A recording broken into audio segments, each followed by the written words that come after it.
Ladies and gentlemen, and assembled company, wherever you are in this world and whatever time zone you're in, welcome to the World Storytelling Cafe and connecting the world by story. And tonight, as we do occasionally on Monday nights, we explore a theme. And tonight's theme will be is, not will be, is leaving home. And it was I was I was at a Zoom poetry thing, as all poetry things are these days. The other day, and it was in Plymouth, in the west of England, and amongst the poets on there was Maurice Longstaff, who's with us tonight, and there was this brilliant poem she wrote, and a couple to follow it, and I just thought, well, there's a theme. Now, I'm not going to put Maurice on first because it's very impolite to put someone that's new to the cafe on first. So, but Colin is an old hand, and,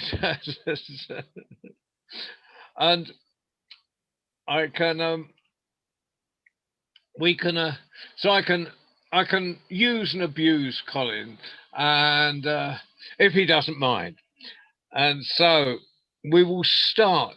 Hopefully, there are other people joining us. There's Maria, and because I've put it wrong on Facebook. It's Maria Gillen on tonight. There's Maria seems to be a storyteller's name, rather like there's 1,000 Mike storytellers. I see we've got one there. So there's and so I actually put up on my Facebook this morning. I actually put up the wrong Maria. The wrong Maria. Maria. So I got a message from the wrong Maria saying, "Oh, what have I forgotten? Am I supposed to be somewhere tonight?" And I went back and realised that Maria Gillen should have been on tonight. In fact, is on tonight because she's here and wasn't at all offended. I hope. No, not at all. Should there to be hundreds and thousands of Marias in the world? We're like, the hundreds and thousands on a cake.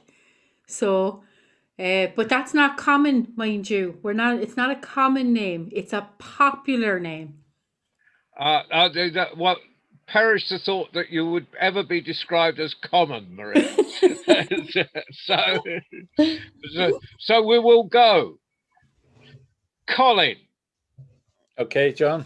Thank you. Maria's very. Oh, sorry, and then we'll go to Maris, if that's okay with you, Maris. And then we'll go to Maria. And I'm hoping Shelley Verma will be joining us. She said she would. She's from India, but she's sitting in Switzerland. So yeah, it's a bit global tonight, and maybe Baden will join us, but he wasn't sure, so I didn't put him on the list because he's too good a friend for me to embarrass that much. Well, who's joining us? There is. Hi. Hi, Shelley. Hello. So, Shelley. The order is now. We will get to start this in a minute, but the order is now. Colin, Maris, Maria, and Shelley. All right. It took me stories for me. No, it's perfect. So, I need to stop waffling on and introduce from the north of Ireland, Colin Owen. Thank you, John. Thank you. It's lovely to see everyone. Nice to see Maria. I haven't seen you for ages, Maria. Where have you been? We'll get to that. We'll get to that later. I can confirm that Maria is very hard to offend, by the way, John. So I'm the theme is leaving home. Well, I guess I'm hoping that this story kind of ties in. It's got a a leaving home theme in this story. So I think it will. And I know Maria's probably heard this story before, but I just love it. And so I'm going to tell it again. It's called The Salmon Man. And many years ago, it's set many years ago, there was a farmer called Randall, which is a popular name in the Glens of Antrim, by the way, where I come from. And the Glen Dun River ran down, or Glen Dun is the brown glen, and the Dun River is the brown river. The Glen Dun River ran down through his land to the sea. And his animals drank from it. And when Randall was a boy, he spent most of his time at the river tickling trout, catching trout with nothing more than his hand. And when he became an older man, or as he grew up, he cared for the river deeply, and he looked after it. Some people said, his neighbours, the farming neighbours, said more than he looked after his own farm and his own land. And he trained the trees to grow over the pools to give shelter and shade to the salmon where they lay in the pools to rest before they moved upstream. And he fenced the banks off so as that the cattle couldn't disturb the redds where they spawned. And he fished for them with an old Greenheart split cane rod, and he cast his fly back and forward. Flies that he had made himself that looked like little jewels. He'd made them out of pheasant feathers and jay feathers. And he purposely filed his hooks until they were blunt so as they wouldn't harm the fish. And in all the years he had fished that river, he'd never killed a single salmon. He just caught them and marveled at their beauty. And then he released them back into the river to go on their way. And some people said that they even heard him talking to the fish.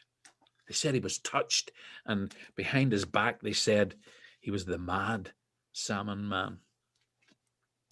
But when at the time I want to introduce you to him, poor Randall was a widower, and his family had all grown up. He had 4 daughters and a son, and the 4 daughters were all grown up and married and away. And his son, Braden, lived at home, and Braden actually is the Irish word for salmon. And it was always understood that one day when Braden was old enough, and possibly when his father had passed on, that he would take over the farm. And his father shared his love of the river with Braden and his love of the salmon. And as a boy, his father taught him how to tickle the trout and catch them with nothing more than his hand. He taught him how to fish with the Greenheart fly rod in that same gentle way, and to never, ever kill a fish. But of course, Braden grew up, and he told his father that he wanted to make the best of this farm and this river and the salmon river that they had inherited. And he got great ideas, and he told his father, I want to bring fine gentlemen from Belfast and from Dublin and from London to fish for our fish. Rich anglers would pay good money to come here and catch the salmon in such a beautiful place. His father said, they're not our fish, son. They're wild, they're free. We would have to cut down trees to let the fishermen in. We'd have to make paths for them. They would kill every salmon that they caught. We must watch over the river. We must watch over the salmon, not profit from it. And it was the same.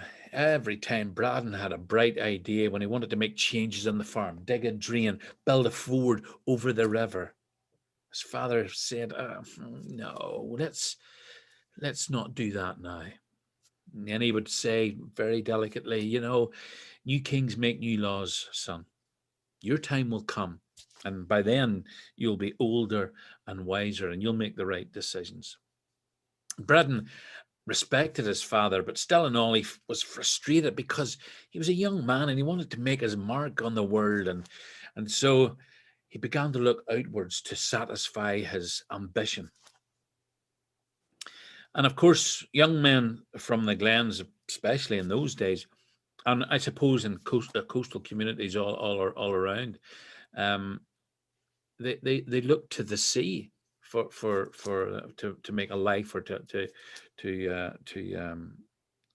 find something that they could follow. And especially those who didn't inherit a farm or didn't have a trade, they often just went to sea. And Braden began to notice the tall ships coming into Glendun Bay. And they would sit in the bay, anchor in the bay for a few days, and then they would sail away. And soon the seed of an idea began to germinate in Braden's mind.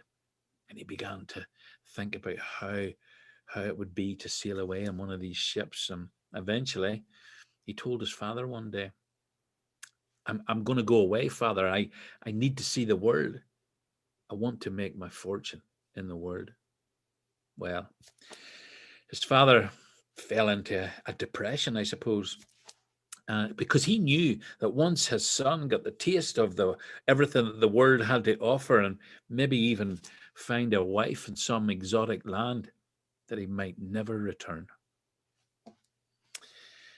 And so, as he always did when there was something worrying him, or there was something on his mind, Randall went to the river. He took his greenheart rod and his fishing net, but he had no appetite for fishing. He just sat and smoked his pipe and contemplated the world. And he watched the dippers bobbing up and down beneath the waters and catching little insects. He saw a kingfisher diving from its perch, catching the little sticklebacks. And he saw a family of otters at play and rolling and turning in the water. And he saw a heron standing on one leg. And it came to him that every living thing must follow its own path. And although the sadness weighed on him like a stone, Randall could see that his son had to leave home. He had to find his own way and become his own man, as it were. And as he sat there, suddenly a salmon broke the water. A big, black, shining back just broke the surface of the water. And then it did it again. And Randall shook his line free, and he just made one cast with that rod. And the salmon came up first time and took the hook, as it often does. Without any fight at all, he brought that fish in to the side of the bank, and he put his net in and he lifted it. And then the fish spoke, said, "Do you remember me, Randall?" Randall rocked back on his heels. "Salar, it cannot be," he said. "I assure you it can, and it is," said the fish. "It is I, Salar. I am king of the salmon now. I'm here because you have always been a friend to us, Randall. And now, in your time of need, I would like to be a friend to you." Randall just laughed. He said, "But how? What could you do to help me, Salar?" "Bring your son here to the river, and I will show him something of the world. I promise you, I give you my word, I will do all in my power to return him to you." Randall said, but what if he were to be killed or eaten?" "It is a dangerous world, Randall. At some point, you will have to let him go." Well, Randall went home. His mind was in absolute turmoil. The weeks passed, and he couldn't stop thinking about this. And as the time passed, it came closer to the time that Randall was due to depart. And the night before he was going to leave, Randall asked his son to come for one more walk with him along the riverbank. Well, Randall was excited. He was busy packing. He didn't really want to go for another walk along the river, but he loved his father, and he could see that his father was so forlorn. He just couldn't refuse. And so they went along the river. And when they came to the pool where Randall had caught Salar, he asked his son to sit on a stone by the river. "Yes, father," said Braden. And the conversation was awkward and stunted, and Randall began to feel guilty and foolish. But then suddenly he saw the back of a salmon appear above the water. Just then there was a great flash of light, and flipping and flapping on the bank where Braddon had just been sitting on the stone, there was a little silver salmon smoke, the length of a man's hand. Randall helped it to the water, and as soon as it hit the water, it took off in a fizz of bubbles and started flipping and flopping all over the surface of the water. And then it disappeared downstream. And Salar, the king of the salmon, his head appeared above the water, and he said, "Be here next autumn. You will need to catch your son if you want to have him back." And then he was gone. Well, Randall had a year to wait. But when the salmon season came again and the salmon began to return from the ocean the following autumn, he lived up to his reputation as the mad salmon man because he spent every waking hour on the river. He fished from morning to night. He caught dozens of salmons, hundreds of salmon.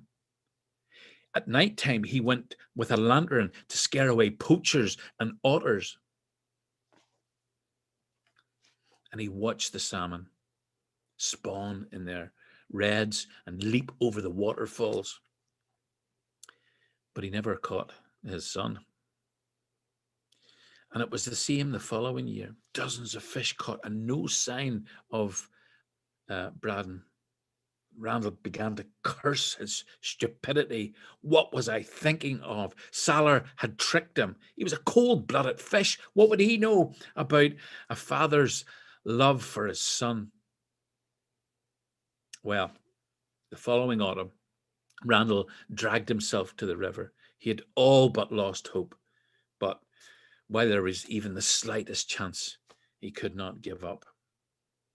And so, with the little strength he had left, he began to fish again.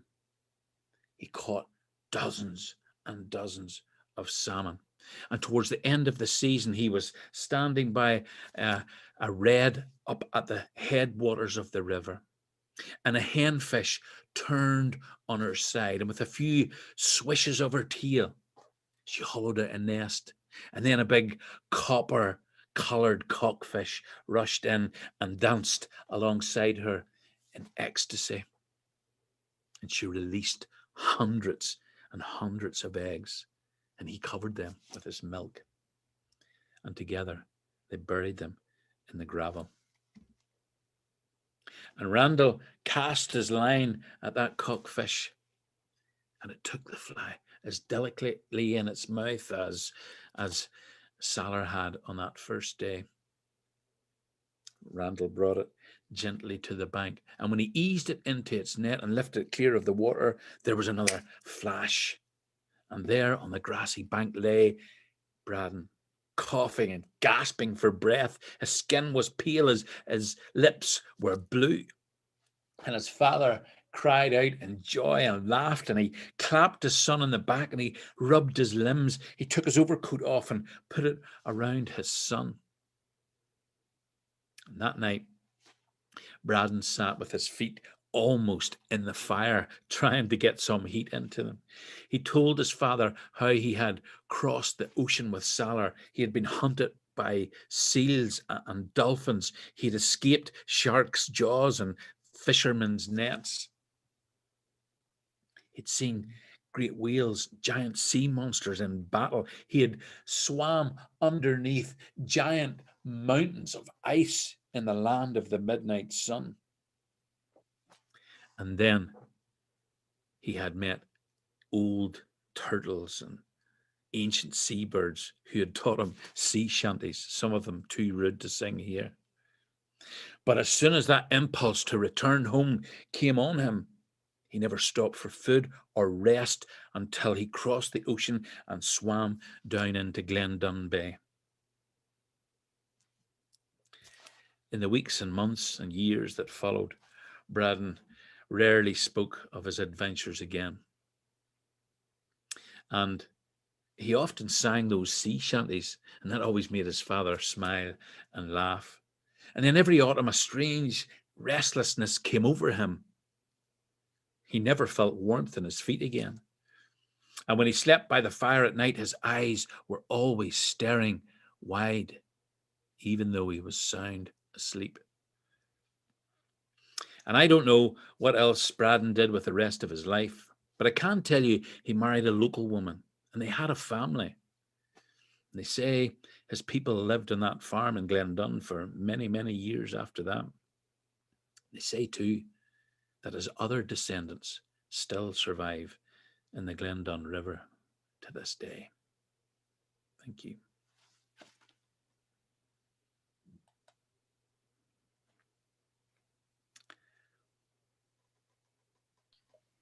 Always a joy, Colin. Always a joy. Thank you, John. Thank you. That was a beautiful, beautiful tale. Thank you. Love that. Yeah. Did you just happen to have that there, Bob? You just happen to have a paddle with a fish on the end, Bob. There's always a fish or a salmon close by in my house. I love that story, Colin. I mean, you can tell I'm a phenomenal fisherman. story. Thank you. And I can tell you, you know the river well. Thank you. Well, I'm going down the river. I'm going down the coast. And why do phones always go off when you're trying to speak?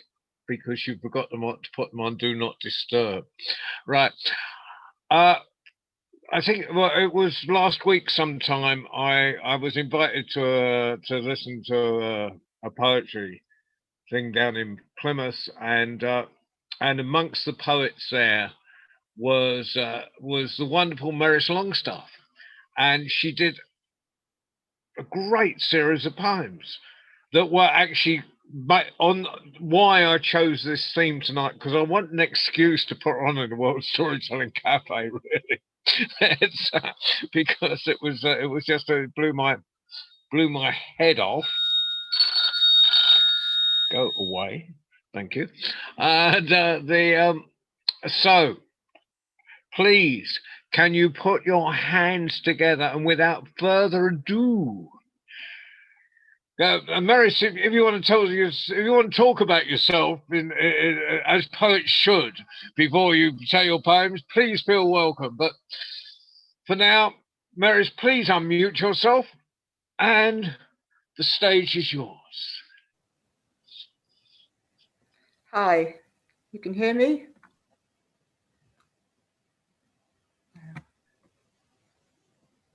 Yeah, we can hear you. Oh, Maris. you can hear me. Great. Okay. Hi, everyone. Thanks, John, for inviting me to this evening. You say talk about yourself. I'm fairly new to the poetry scene, so there isn't a great lot to talk about. However, I've written fairly often for the last 10 years, and I've had a couple of, maybe 3 publishings. The poems I'm reciting this evening are mainly based on my place of birth, my movement from the West Indies to the UK. And it also touches on themes of racism, which I've experienced all my life. And it's not all bad, you know. I've learned a lot from it. And yes, I hope you can understand it in my words and appreciate them. Thank you. Yes, I am Jamaican, born in Jamaica and came to the UK in 1966. So after that long, I say I'm British, okay? Right, this one, the first one, is called Journeys Remembered, and it was written well over 10 years ago, before I even thought about writing seriously. Right, Journeys Remembered. The first time Never left the farm when we grew up.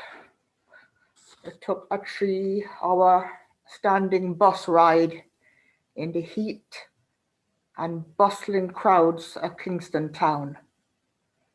Auntie Aggie held on to me tight and constantly fussed over my new pink dress, mopping the trickles of red syrup dripping from my ice pop. "Be careful, Maris," she chided more than once. "Your mother sent you that dress from England and she'll want to see it clean, isn't it?" "I know, Auntie," I repeated. But remiss, my slow lapping continued, determined to make this new taste last. Eventually, a sharp tug and threats of a slapping sobered me. About a year later, the concerns were realized, along with the orders not to smile, repeated by the fat brown man who had taken my photograph in the room above the bus station. My leaving Jamaica in January 1966 was different. I wore the same pink dress, but Auntie Aggie was not dressed properly. Neither was Pastor Ricketts. I hardly recognized him in khaki trousers, crispy white shirt, and large straw hat. He prayed loudly and for a long time. Spit flew out of his mouth and his voice trembled. He finished quietly. "And so, Lord, we must trust our modern technology will deliver your daughter safely in her mother's arms. In the name of Jesus, amen." Resigned, almost in silence, we stood on the veranda. Auntie Aggie sobbed, and before ushering me into the car, she hugged me tight. For so long, I struggled to breathe. Afraid, I sensed I wasn't coming back. Pastor Ricketts talked all the way to the airport, but the words flew out the window and disappeared like the wind. He instructed, "Don't forget us. And perhaps when you get a little bigger, you can send me a little something." Often he leant over, face oily with sweat, only to remind me that soon I would be walking in a land where money grew on trees and the streets were paved with gold. I didn't speak. I'd never been alone with him before. And besides, Auntie Aggie had already told me all that. She lied. She also said Faye was nice and would take me all the way to England. Faye wasn't nice. She held my wrist tightly as we struggled through the crowds in the large building that was a bit like Kingston, but under a roof. And on the plane, she talked real mean when I couldn't handle the 2 sharp pieces of metal they'd given me to eat my food. I wanted a spoon. England was not the playground I'd left. I stepped off the plane and immediately searched for the smell of ripe mangoes in the sun. Rivers, goats, chicken, and of course money trees. I saw grey and felt very cold. I was 6 years old. A parcel delivered to my mother, who had not even been around to marvel at my first steps. Mother gushed and made me wet with the water in her eyes. It was clear. My mother knew me. I didn't know her. And you.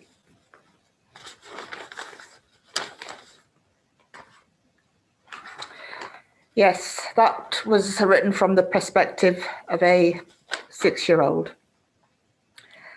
I'm not sure I can do the calculation, but it is my birthday today. And as I said, the poem brought back memories of childhood and coming from Jamaica. Right, this second one is called WWD, and it stands for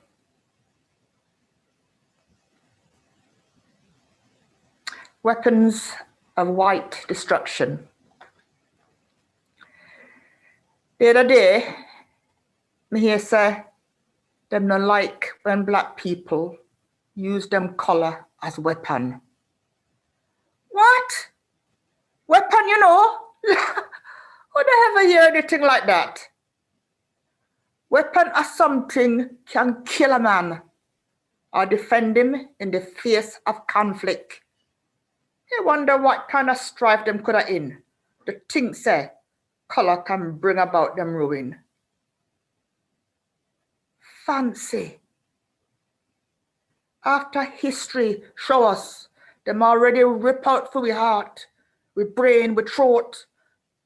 Vital organ, you know, necessary for every human. Now them a turn round and say, we are use colour as weapon. Not no go so. It's only the bad mind backra and the millions of nasty backyard jankro can satisfy what them already teeth wear. It's only we soul remain, and that they will never, ever gain.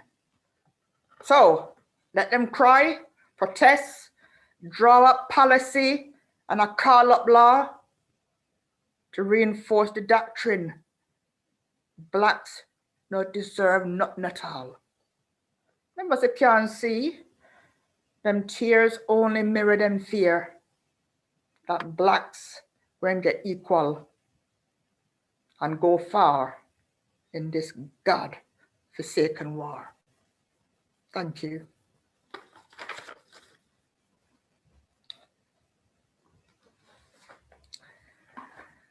Right.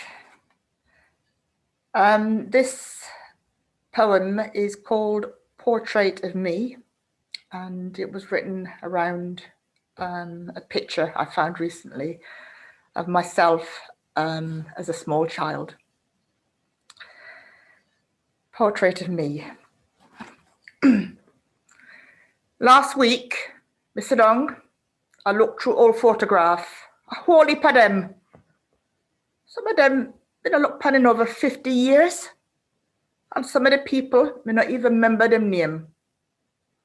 It's nearly a whole day me spend on it, and it's only when me nearly done, you see this little one, I see me about a 4-year-old picnic when me did live in Jamaica with me auntie them. What a find. My auntie fixed me here good, you see, and my pink dressed it cute, but for a long time, all me could do is look in a me eye them. This feature really disturbed me mood. Cause deep in me eye, me see a little child alone, troubled, and not even a little frisky. You can't see. Me eye them experience. Me steer direct in a camera, and with the ear of a seer, me convey. Me did aware some serious shit a go down, and me have to well prepare. Me never know it at the time, but this picture was the official key for me come to England. And all me can say is it was a good job. Me did brace myself. England was not the playground me did used to. Like after the magic of touch snow for the first time, I look round for sun and a little light. Me no see none. And man, the place cold, you see, cold like me no know what. And on top of that, me wonder, with all the stone on ground, how me going here when mango drop? Hey. Later, me realize me enter another world with no mango tree and no understanding of how me going fit in. Strangers become me caretaker, and in the official playground of school, me learn me different. Not a different person, but a different color. And it bad. The wider world no accept me either. For even after me left school, I mean one look sexy and look for man. Me never see once any TV, newspaper, or magazine show any picture of black girl or woman in a positive light. No, sir. Them always portray them as slave, dirt poor, or just like walking around with them titty out a door. All of my teenage years and merge into womanhood are the same. I spent too long fighting the curse of the stereotype England plant in a me. The same battle are going to go on to this day. Today,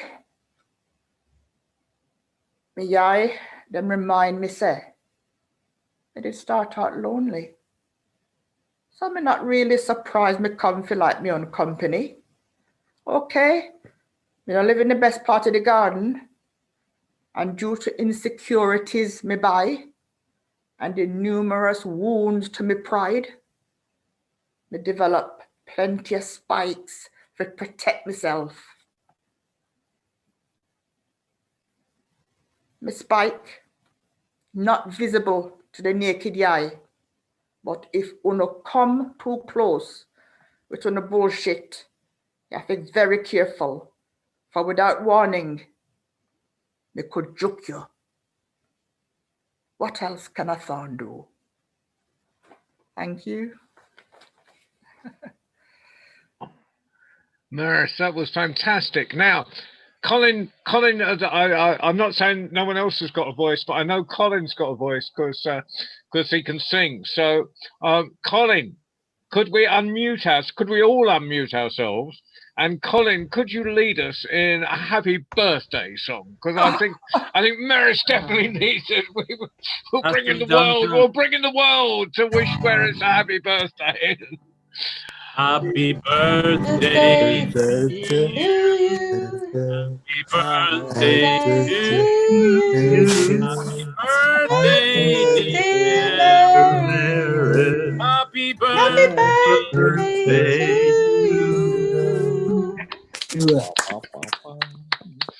Whoa, thank you, Colin. Thank you.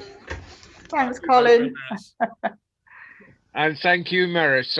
You come back and visit us sometime. We'll give you a half an evening for your poetry, because I just think it needs to be on a broad platform. I'm not sure, but there's more than just the people in the room here listening to us. We go out on various platforms, so there's probably a few hundred, if not more, listening to us at this moment. Which means I shouldn't waffle on too much.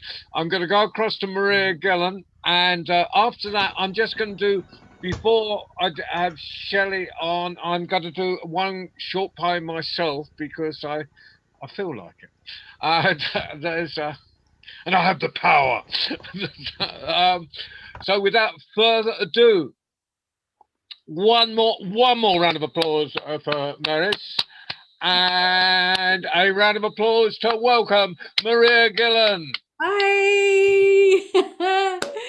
So thank you very much for inviting me here.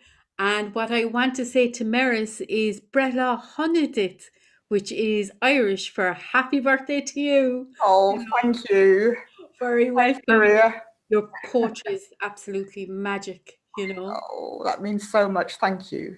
Yeah. So the story I'm going to tell, I often tell stories, original stories, but this is an old one that my mother used to tell us when we'd be coming up to leaving home.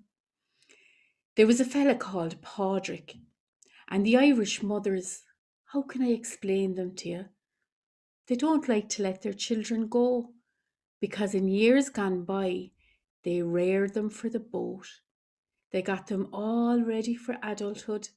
They put a little case in their hands and they waved them off. And sometimes, when it was long ago and there was no telephones, that might be the last that they would see of them, to let them go to a place where they could have a better chance at life. And so it was with Padraig's mother. She found it hard to let him go. She cosseted him and she made his breakfast for him and his lunch and his dinner. She took care of his needs so well that he barely looked up all through his teenage years, all through his 20s. And when it came to the time that he was 30 years old, his father passed on and the duties of the man of the house passed to Padraig. Oh, his mother worried now. And she thought to herself, why didn't I train him better? Because he was so open-hearted, so smiley, so full of the joys of life that it was infectious. But she was afraid that it would be beaten out of him in the world that he was going into. Padraig left the farm that day. They had 3 cows left. The land was going to dust, and his mother said to him, Padraig, go into town. Don't look right. Don't look left. Don't talk to anybody. Go straight down the hill and into the coal quay of Cork City and sell that cow and get a good price for her. Now, Padraig, will we sell the brown cow or the white cow or the black cow? And he said, Mom, you can't ask me to sell one of my friends. So she made up their minds for them and she gave him the brown cow and said, come home with a fair price and food in the basket, for there's nothing to eat here. And he went down the hill and he saw a great group of people and they were gathered around a little table and they were all looking at it intently. What would you do? Would you not look right? Would you not look left? Would you keep on going? Or would you stop? Would you stop there to see what was going on at the table? Well, Padraig, he pushed his way right up to the front. And there, dancing on the table, you wouldn't believe it unless you could see it with your own eye. There, dancing on the table, all full of magic, was a little white mouse, dancing away, full of enchantment. Oh my goodness, but Padraig was mesmerised.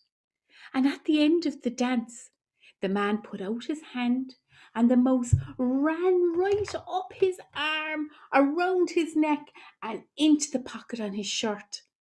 Padraig, along with everybody else in the crowd, said, More, please, sir, please bring him out again. He's made us so happy. Please bring him out again.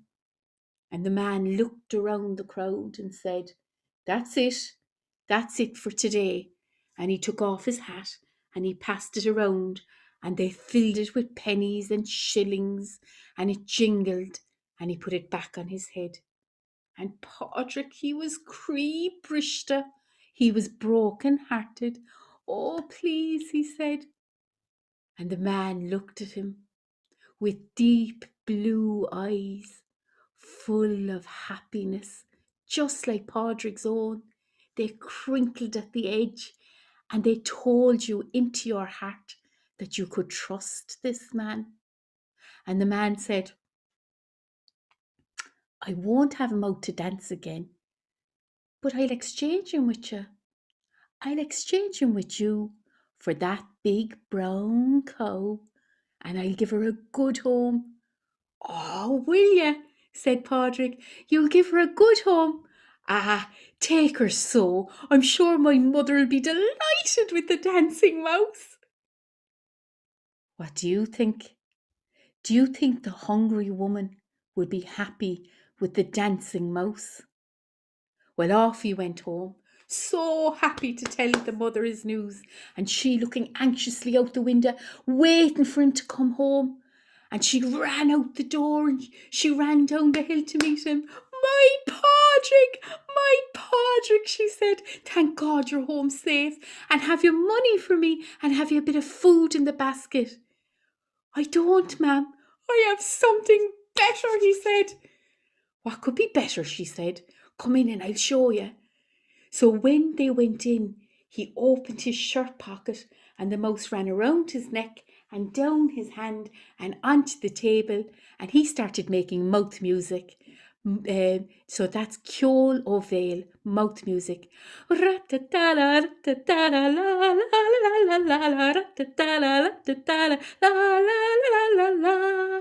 if he did, the little mouse started dancing and making magic in the house, and the woman's heart lifted and a smile played around her mouth.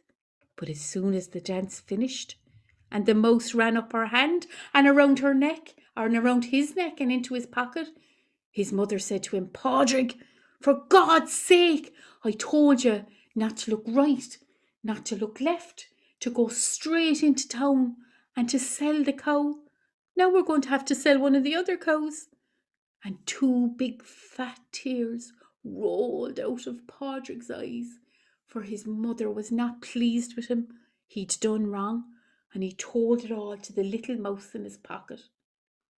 And then his mother said, well now, will it be the white cow or the black cow?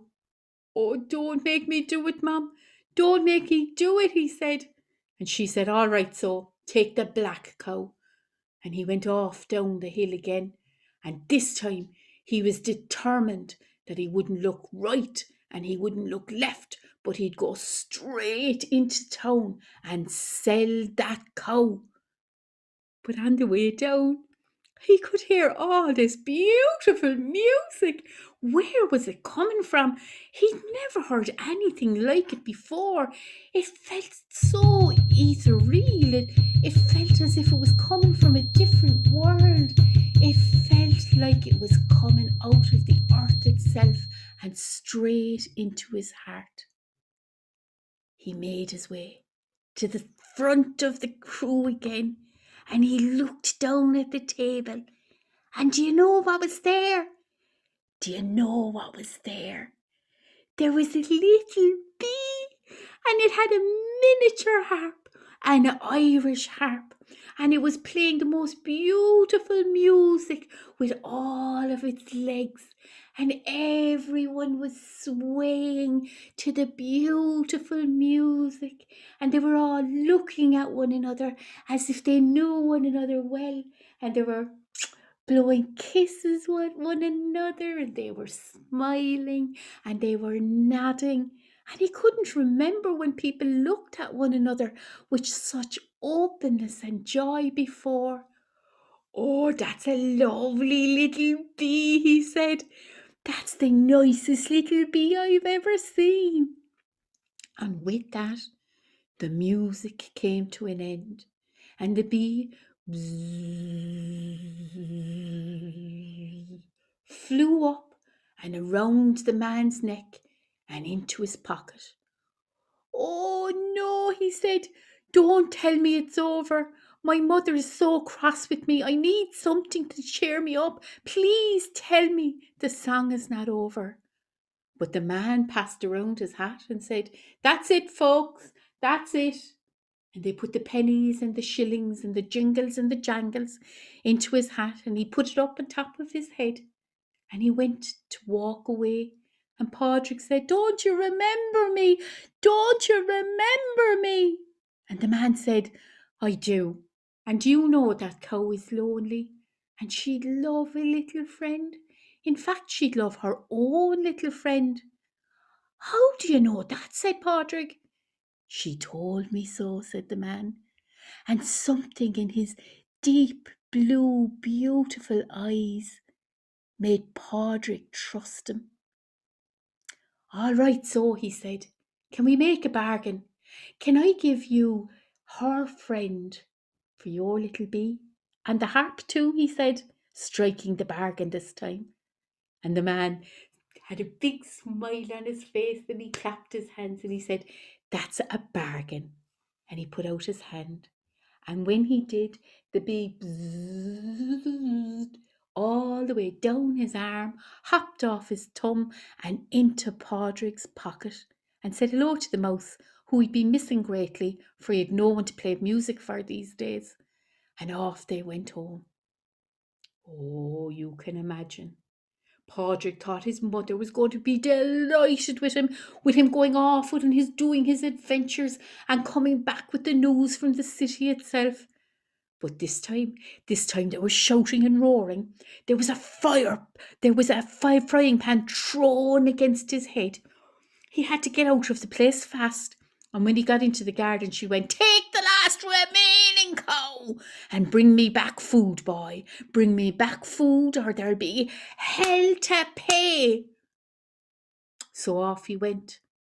And he didn't even have her to tell him, but he could hear her words in his head. "Don't look right, don't look left. Go straight into town. Stop for no one, especially that blackguard, that man." But when he got to the end of the hill, he could see the crowd of people, and the curiosity was too much for him. And the bee came out and he was buzzing around his head, full of excitement. "All right," she said. "All right, let's go and see what's going on." So he pushed his way to the front of the crowd and he looked down at the table. And you'll never guess what was there. You'll never guess. I'll have to tell you. Do you want a little guess? It was a cockroach. It was a cockroach that had learned to do Irish dancing. Well, how could you not smile at that? Oh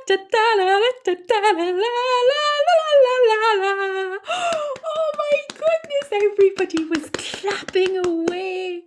And then the cockroach got a bit shy and scuttled up the man's arm and into his pocket. And the people cried out for more. But there was no way. The man took off his hat and he passed it around.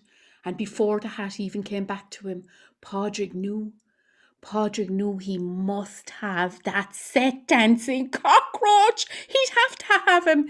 He'd have to bear his mother's roaring and shouting and the hungry bellies going roar, because he'd never seen anything like this in his whole life. So the bargain was struck and the third cow was gone, and he made his way up the hill. And his mother wouldn't let him into the house, and she shouted and roared at him for 3 straight days, and she blamed herself for being too kind to him as a mother all the way growing up. She should have made him feel the bite of anger before this. And she called him stupid and other names like that, and his heart got heavy. And when his heart got heavy, the bee played the harp, and the cockroach danced, and the mouse danced with him. And he couldn't help it. He'd smile again, and that would make her worse. And then the postman was going past the gate, and he said, "Padraig, did you hear the news?" And he said, "What news?" He said, "Well, the daughter of the High King of Ireland, she's so bitter. She's like a lemon. She makes people's faces go like this. She's so bitter. And the king is fed up with her, and he's going to marry her off to the first man that can make her smile. But there's a problem." "What's the problem?" said Padraig. "If the man fails to make her smile, he'll pay with his head." "Oh," said Padraig, already feeling that something had happened to his neck. But he went off anyway. He went off down that big hill, across Patrick Street, up Barracks Hill, to where the castle looks over Cork City herself, and he knocked on the door. And they opened it. It was an old door. And there she was, sitting inside with her cranky face. And she saw this fella come in, and he was filthy, mind you. He was full of dirt. She couldn't even see the colour of his face for the dirt that was there. And she said, "Ew." But that's before she saw on a spider's thread a little bee flying around his head, a little mouse dancing on his shoulder, and something that she couldn't quite make out, doing crazy things up and down his arm. And she couldn't help it. She couldn't help it. Something started to happen to the corners of her mouth, and she began to smile. She didn't even know what that felt like. She got such a fright and had such a pain in her face that she stopped doing it straight away. But the king had seen it. "That's one smile," he said. "2 more and you'll marry this man." "Oh no," she said, looking at him, thinking, "Oh my God, even the cuff on his shirt is black with the dirt." But then he pulled out a little table and he put it in front of him, and the bee flew down onto the table and started playing its harp. And the most magical music started to come out of the harp, and all the people started swaying, and a faraway look came into their eyes, and they all seemed so happy. And she couldn't help it. She couldn't help it. The smile started dancing at the corner of her lips, and she fell back and laughed. Well, she'd never laughed in her life before, and she got worried for that her belly was going to come off. But it didn't. She just stopped laughing. But her father had seen it. "One more time," he said. "One more time, and we've found your husband." Oh, she was determined not to smile this time. But he brushed down the table, and he twinkled at her. He smiled. And for the first time, she could see the kindness in his eyes. She could see his very heart beating in those beautiful blue, innocent eyes. And she began to warm to him. But then she shook it off and determined not to smile. And then he whispered something to the bee. He whispered. Nobody knows what he said. And the bee began to play an Irish jig on the harp. And if he did, the cockroach stepped out and did a solo jig all on his own. And she nearly smiled, but she didn't smile. And then the mouse bowed down in front of the cockroach and put out its tiny white pink little paw. And if he did, the cockroach took hold of it, and the bee began to play an old Irish waltz. La la la la la la la la la la la la la la. And they twirled and they danced and they swooped and they swooned. And she couldn't help it, and her father couldn't help it, and all the people present couldn't help it. They started smiling. They smiled down at the table. They smiled across at one another. And when that wasn't enough, they went right around the circle saying, "Look," and smiling. And then her father saw the big smile up on her face. They took him away then, and he was a small bit worried. But they only took him away to bath him and to dress him in fine clothes. And he became the king of that castle, and his mother was proud. And she realised that sometimes when your children go away, no matter how worried you are that they won't make it, they'll make it. And then some. Maria, that was amazing.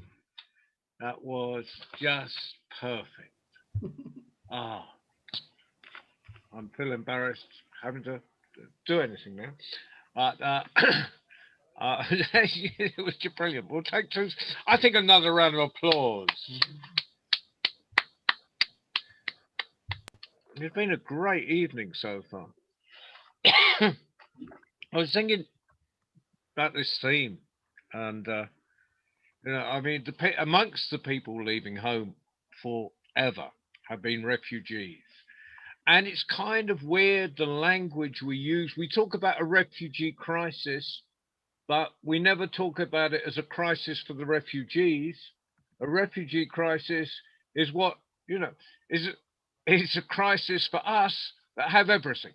My goodness gracious me, what a perversion of language. But I wrote this years ago, and Bob will remember this. I wrote at the time the Vietnamese boat people, but it kind of, the situation hasn't changed that much. It's called Boat People. Mine is a seafarer's history, and my heart, like the dead of pirate ships and clippers, is carved from oak. Numbed by an Atlantic crossing and an Arctic chill, I have long since lost all feeling. I'm the carrier, spreading my human cargo across the earth and my diseases and the forests of ancient civilizations. I've taken the boat people on my rafts and have abandoned them on Ellis Island. Press-ganged as a child and tied to the mast in the service of a king speaking the language of the mainland, I learned to despise the huddled masses, puking up their trails on their wave-washed decks. I taught them well, and they have erased me from their memories.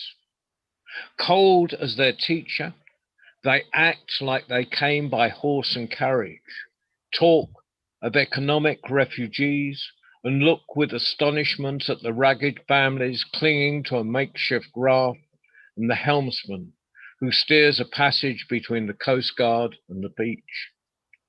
Without a glimmer of recognition, they change channels, while I take my 30 pieces of silver and spend them in the whorehouses of Babylon.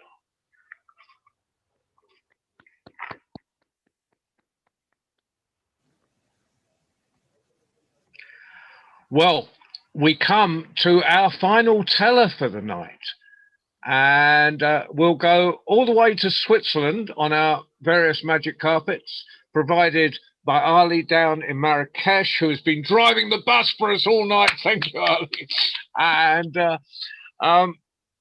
And we'll go to Switzerland to Shelley Verma. So a big round of applause for Shelley. Thank you so much.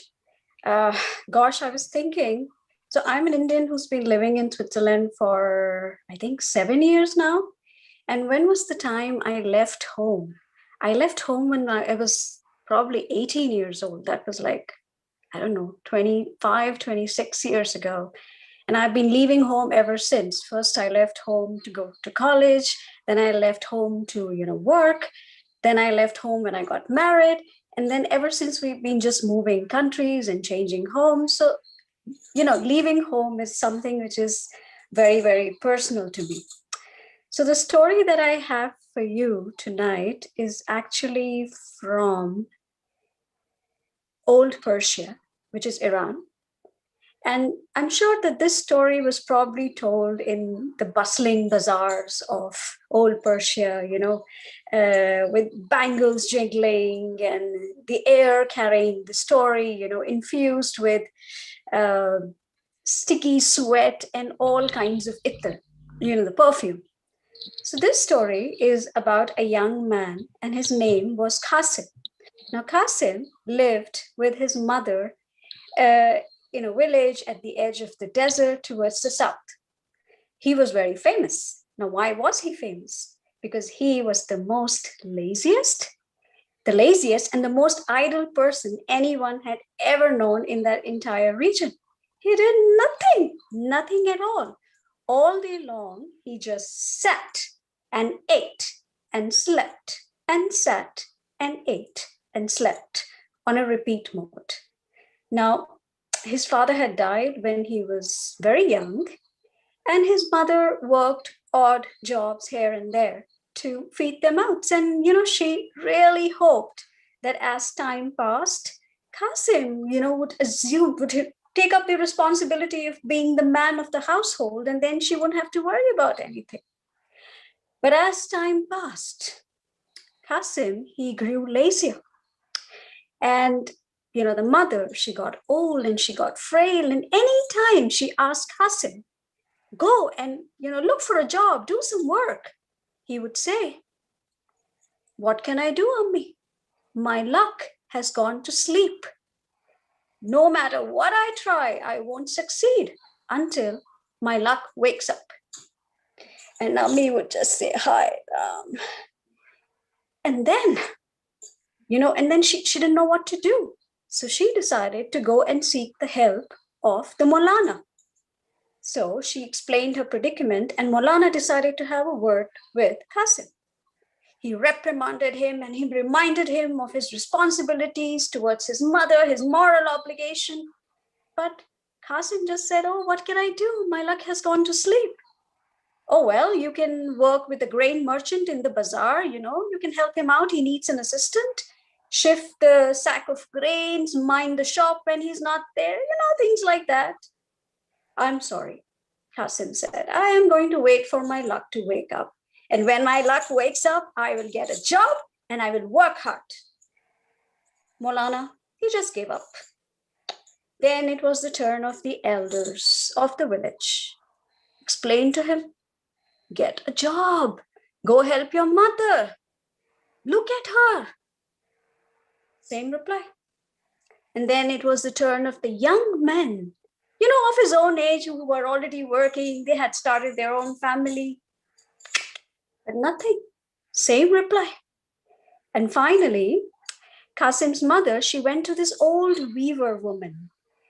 Nobody knew how old she was, but she was very kind and benevolent. And, she gave the benefit of her experience of a long life to anyone who sought it. And so she heard. And she decided to help her out.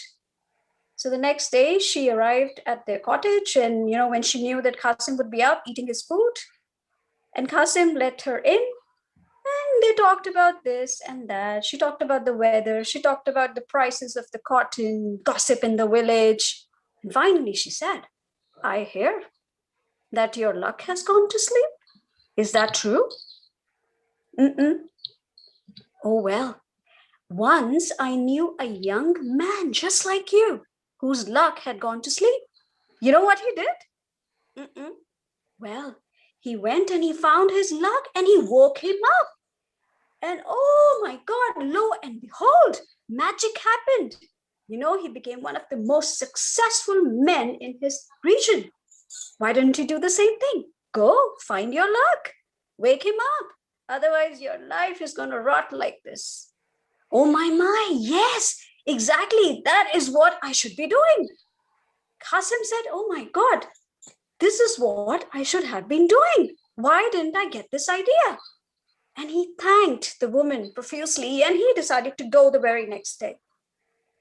Oh my God, I cannot tell you how delighted the mother felt after so many years, and she had such a nice sleep at night.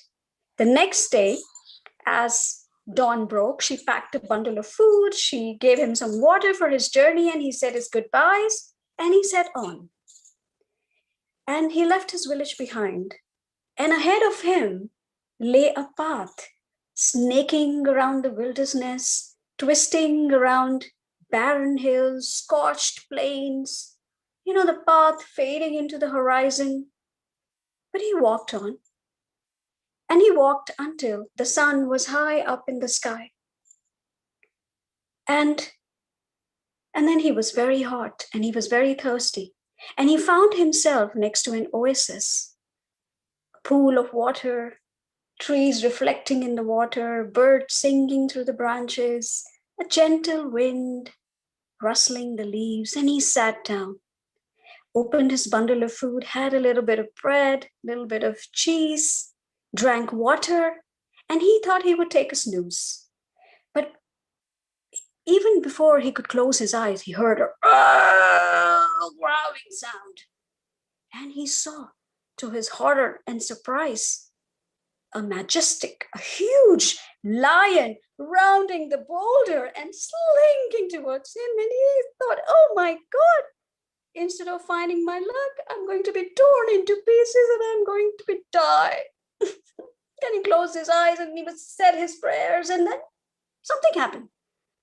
Stuff that happens only in old stories like these. The lion spoke and he said, hey, don't worry. I'm not here to kill you. I just need your advice. Well, you see, I am the king of all the animals in the desert, and I have ruled them with justice and prudence. But you see, I'm getting old, and I think my brain is getting soft and mush. And you know what? I need to find a cure. And I don't want any of the animals finding out. And I don't want any smart upstart, trying to challenge my authority. Do you have any cure? I am just a simple man. I'm going out to find my luck, which has gone to sleep. I have no idea. Well, the lion said, I'll let you go. But when you find your luck, ask your luck, what is the cure for a brain that has gone soft for me? And you promise me you will come back here. And Qasim promised, and he just left. He was so eager to leave, having escaped a certain death. He was so grateful. And he walked on without seeing any living soul, and he had no luck finding his luck. And then he arrived at a stream, and the water was gushing below the rocks. And he just bent down to, touch the cool crystalline water and wash his face, when suddenly something happened. Something that happens only in old stories like this. The stream spoke. And she asked him what he was doing there. And Qasim explained to him that, I'm out to find my luck. And she blessed him and said, may God bless you and may God help you find your luck. And he carried on. And he walked, and the sky turned gray and the celestial dome glittered with stars. And soon the entire desert plunged into darkness. But Qasim, he kept on walking. And he turned around a bend, and he suddenly found himself standing in front of a magnificent palace, which was lit with these twinkling lights. And he didn't know what it was. Was he hallucinating? Was he too tired? But then it was real, because he heard these sweet voices of young girls. Hello. And he looked up, and there on the top of the tower, there were these two young girls, beautiful young girls in all finery. And they said, come in, welcome, we have some. Why don't you come inside and rest for a while, and we have some food and shelter for you. And then the gates opened, and this army of servants, they came forward with a chair to carry him inside. Oh boy, was he tempted. He was very tempted. He was tired. He wanted food. He wanted shelter. And of course, the company of those beautiful young women. But then he remembered his sense of purpose. And he said, I am honored, but you see, my luck has gone to sleep, and I have to go and find it. So I'm sorry, as much as I want to, but I can't. And so he carried on walking. And he carried on walking, and then, the stars began to fade and the dawn broke, and he found himself next to a walnut tree. He sat down to rest, and then something happened. That always happens in old stories like these. The walnut tree spoke. And the tree asked him what he was doing there in the middle of nowhere. And Qasim told him about his story and how he was about to going to find his luck, and he has to wake up his luck. And the walnut tree said, may God bless you and may you find your luck. So he carried on. Now it so happened on the same day at around noon, he arrived and he saw there was this little young funny looking man who was sitting under the tree next to a spring. And as he approached this little funny man, he opened his eyes and he smiled at him as if he had known him forever. So Qasim was so happy to see another soul. And he said, hello, what are you doing here in this God-forsaken wilderness? Well, Qasim, you know me, don't you? I believe you've been looking for me. I am your luck. Yes. And Qasim was so excited. His joy knew no bounds. He was like, oh my God, I've been looking for you for so long. I got lost in the desert. I had almost given up hope and I'm so happy. Come on, let's go home. My mom must be sick worried. And, the luck said, okay, take it easy. Sit down, have something to eat. And the luck gave him some bread and some meat and some cheese and some cool sharbat made from sticky sweet rose syrup.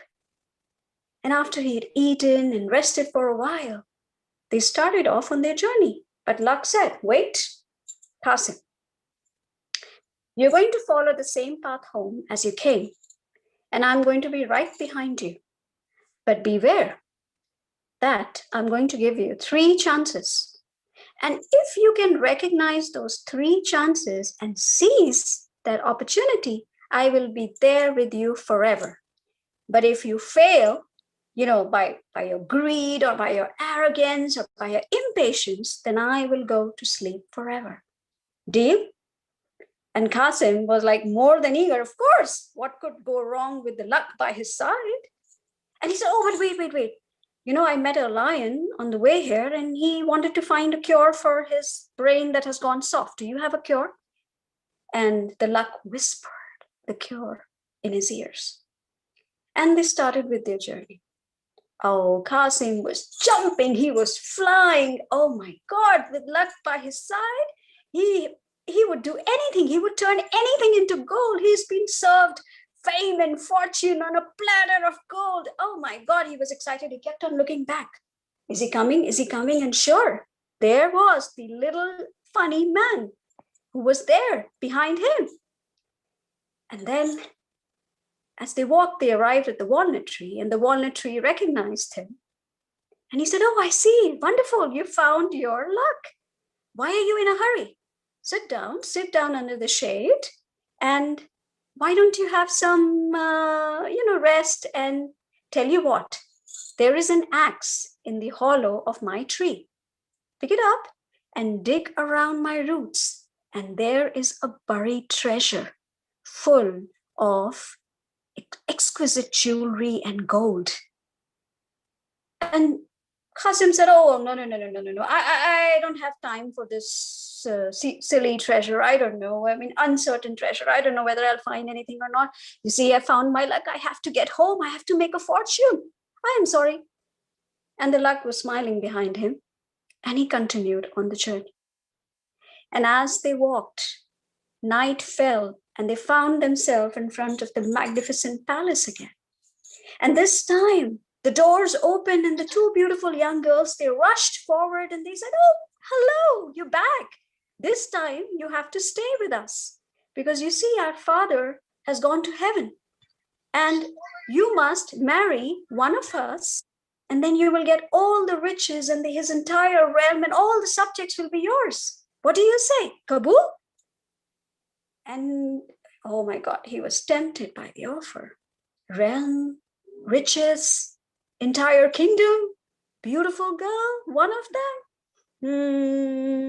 Then he looked back at his luck, who was smiling, and he said, oh, I'm greatly honored. Thank you so much. Thank you very much for, considering me, but I'm sorry. I can't afford to make my luck angry. You see, he's been sleeping for a long time and I've just woken him up. I have to take him home and make a fortune. Sorry. And he left. and the luck was trying to catch up because he was going so fast. And then they walked and they walked, and finally they arrived at the stream. And the stream welcomed and was happy to see that Qasim had found his luck. And she said, oh, tell you what, walk along my shore. And there you will see a little dam made from stones and pebbles. And there's a tree next to it. Dig under it, and you will find a box full of treasures. Gold and, exquisite pearls and precious jewelry. And he said, I have no time. I am sorry. I have no time for this uncertain enterprise. I have to go home, take my luck. He's just come to me. I am sorry. And he turned and looked back at his luck, and the luck said, wait, Qasim. I gave you 3 chances. And you were so greedy and you were so impatient that you did not see. You did not seize the opportunity. You were not grateful. Instead, you were always greedy. You were always impatient. And now I have to go to sleep forever. And tell you what, now you would have to work twice as hard to get a fraction of what you were being offered for free. And without, even before Qasim could say anything, could apologize, the luck disappeared. And Qasim walked back with a heavy heart towards home. And he arrived at the oasis. And I am sorry, I'll have to put my iPad on charger because my battery is going low. I'm sorry. Just 1 second. Please bear with me.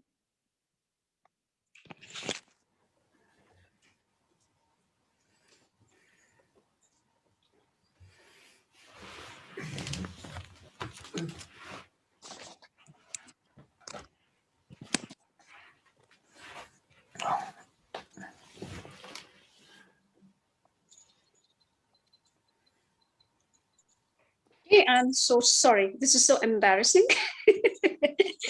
But I didn't know that I was going to be the last one. So I didn't make sure that my iPad was connected to the charger. So sorry.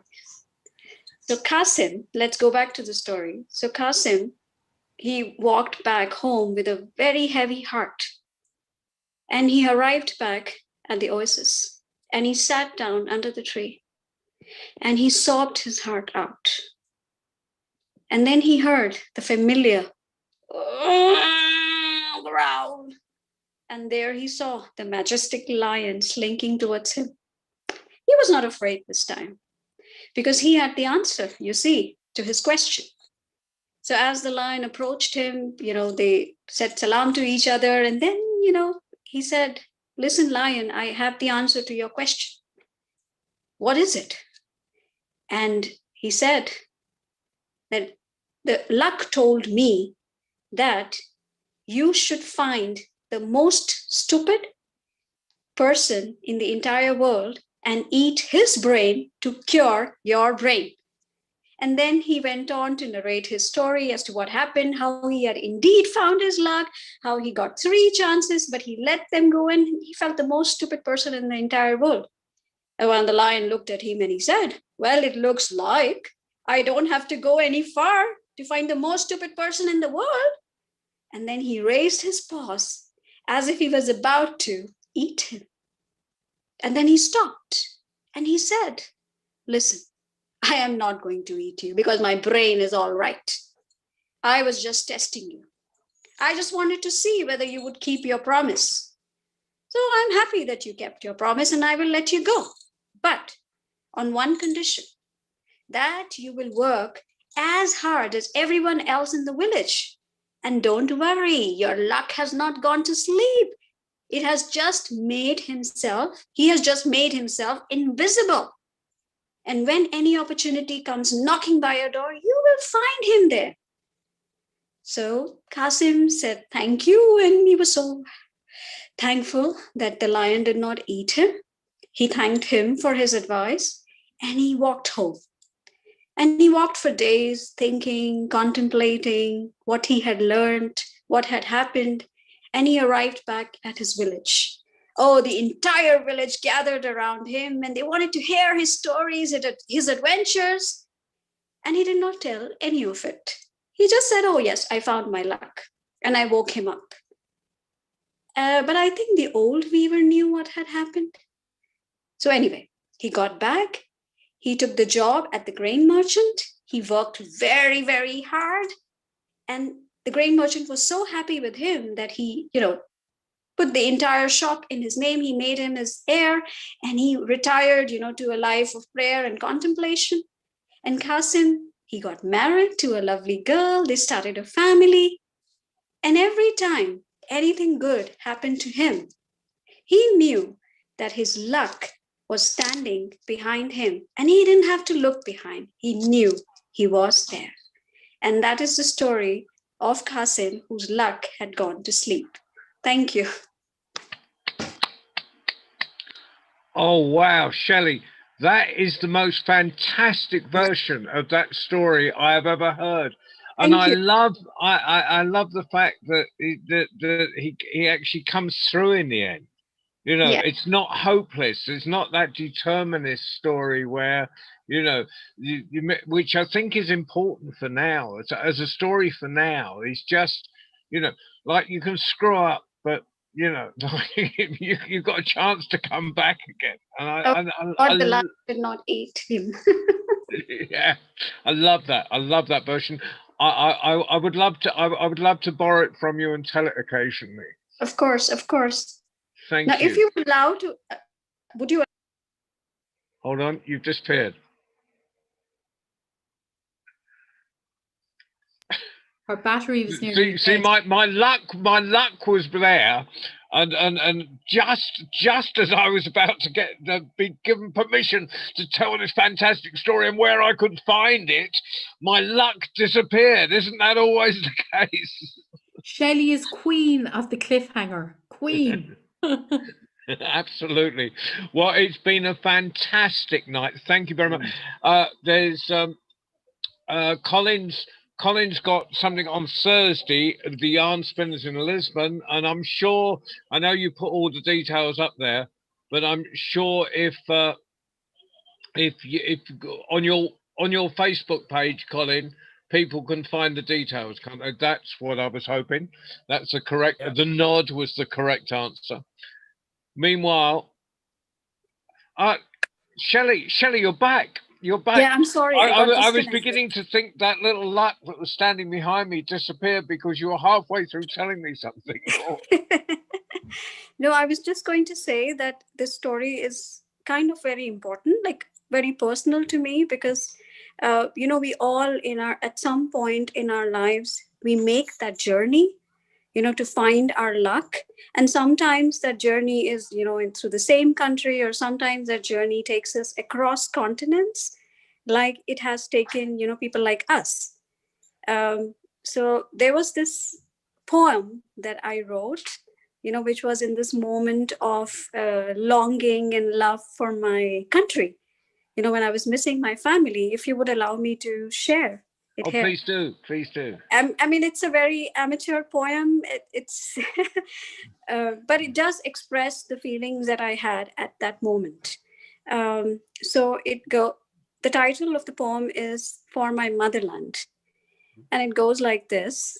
When you hear the national anthem of your country, Jan Gan Man Adhinayak Jaya Hai, and you feel a lump in your throat, you know that your motherland is calling.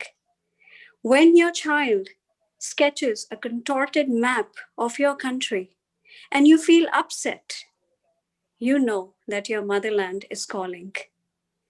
When on FaceTime with your family, the grass seems greener on the other side and the birds seem chirpier on the other side, you know that your motherland is calling. When you can smell the mehendi or the henna on your niece's hand, far from miles across the land, you know that your motherland is calling. And when you want to forget the old wise proverb that grass is always greener on the other side, you know your motherland is calling. And when you start writing such poems, you should definitely pick up the call and answer it, because you know your motherland is calling. Thank you. What a beautiful poem to finish the evening on. That's Thank you. Yeah, we better finish, because I need to give Ali half an hour before I before I need to take him for Take the your next. time, John. Say, my friends. Yeah, but thank you, Ali, for tonight, and Ali down in Marrakesh. You're welcome, John. You're welcome, all my friends. And you're magnificent. You keep us all rolling, and mean I don't have to think about the technology, which is even better. Don't worry, I'm here all time. Thank you, everyone. Thank you, Colin, Maris, Maria, Shelley. It's been a brilliant evening. It's been a classic evening. We've got loads of stuff coming up on the site. We've got under 18 to young tellers tomorrow. International young tellers, anyone under 18, poetry or stories or anything. If you know any young tellers, they're very welcome on the site. They come on the same way, but that's an hour earlier. Then on Wednesday is Paro Anand with the second part of a phenomenal book, which is Nomad's Land, which is again about displaced people or children as the young adults. And then I think, Ali, they're sending you a film, so we'll be back with a new film from the Cafe Clock in Marrakesh is coming to you this Thursday. Yeah. I think Zuhar's doing a story, a set for us on Thursday. And then on Friday, with our children's set, we've got the amazing Rachel Merrill. So Rachel Murray. I'm not doing well with. I started today, but not doing well with names. I've finished it not doing well with names. Rachel Murray. Meanwhile, another huge round of applause for our tellers and poets tonight. Thank you very much. I'll see you in about 20 minutes, Ali. See you, John. Bye. Bye, everyone. Thank you, Please my all friends. visit us Have a good again. evening. Bye. Bye-bye.